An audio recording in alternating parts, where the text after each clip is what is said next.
పార్టీలకు అతీతంగా మా నాయకుడు నారా చంద్రబాబు నాయుడు గారు ఎవరు పాస్ ఆన్ చేసినా ఈ బిల్ గురించి ఫోకస్ చేసినా డిస్కస్ చేసినా ఎప్పుడూ కూడా పాజిటివ్గా ఉంటూనే వచ్చారు. ఈరోజు కూడా ఈ బిల్ పాస్ ఆన్ చేయండి అని చెప్పి కొన్ని పక్షాల ఇతర పార్టీలకి లేఖలు కూడా రాయటం జరిగింది.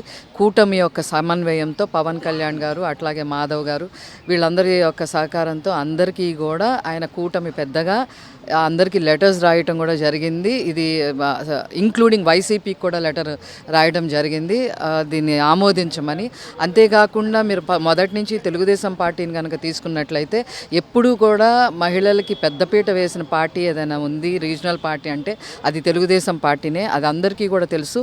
మహిళా పక్షపాత పార్టీ అనే ఒక మారు పేరు ఉంది తెలుగుదేశం పార్టీకి. ఈ సందర్భంగా అది నేను గుర్తు చేయదలుచుకున్నాను.